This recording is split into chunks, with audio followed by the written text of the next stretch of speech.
السلام علیکم ورحمۃ اللہ وبرکاتہ۔ الحمدللہ والصلاة والسلام علی رسول اللہ، اما بعد۔ واجب الاحترام سامعین و ناظرین کرام، دارالتحقیق فیصل آباد اور مجلس تحفظ سنت پاکستان کے زیر اہتمام علم الفتن والملاحم کے عنوان کے تحت الاربعین فی الفتن یعنی 40 احادیث کے مجموعہ میں سے 12ویں حدیث پیش خدمت ہے، جس کا عنوان ہے حضرت مہدی رضی اللہ عنہ کا اولاد فاطمہ میں سے ہونا۔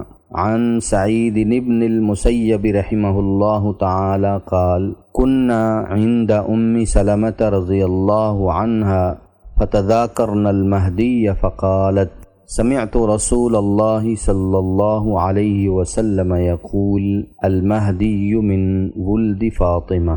حضرت سعید بن مسیب رحمہ اللہ فرماتے ہیں کہ ہم ام المؤمنین حضرت ام سلمہ رضی اللہ عنہا کے پاس بیٹھے ہوئے تھے۔ اس دوران ہمارے درمیان حضرت مہدی رضی اللہ عنہ کا تذکرہ شروع ہو گیا، تو حضرت ام سلمہ رضی اللہ عنہا نے فرمایا، میں نے رسول اللہ صلی اللہ علیہ وسلم کو فرماتے ہوئے سنا، مہدی فاطمہ رضی اللہ عنہا کی اولاد میں سے ہوں گے۔ اس حدیث کی تشریح پیش خدمت ہے کہ حضرت مہدی رضی اللہ عنہ حسنی سادات میں سے ہوں گے۔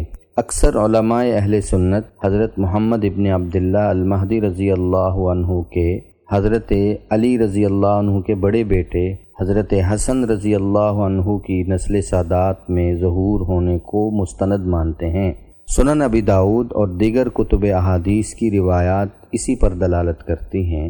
ایک بار حضرت علی رضی اللہ تعالی عنہ نے اپنے صاحبزادے حضرت حسن رضی اللہ عنہ کی طرف دیکھ کر فرمایا، میرا بیٹا جیسا کہ رسول کریم صلی اللہ علیہ وسلم نے اس کے بارے میں فرمایا سردار ہوگا، عن قریب اس کی پشت سے ایک شخص پیدا ہوگا جس کا نام تمہارے نبی صلی اللہ علیہ وسلم کے نام پر ہوگا، وہ اخلاق و عادات میں حضور اکرم صلی اللہ علیہ وسلم کے مشابہ ہوگا، ظاہری شکل و صورت میں آپ کے مشابہ نہ ہوگا۔ پھر حضرت علی رضی اللہ عنہ نے زمین کو عدل و انصاف سے بھر دینے کا واقعہ بیان فرمایا، جو سنن ابی داؤد کتاب المہدی حدیث نمبر 4290 میں موجود ہے۔ معلوم ہوا کہ سیدنا حضرت مہدی رضی اللہ عنہ اولاد سیدہ فاطمہ رضی اللہ عنہا میں سے اور حضرت حسن ابن علی رضی اللہ عنہما کی نسل سے ہوں گے۔ اللہ جل شانہ ہم سب کو فتنوں سے محفوظ رہنے کی توفیق عطا فرمائے، آمین یا رب العالمین۔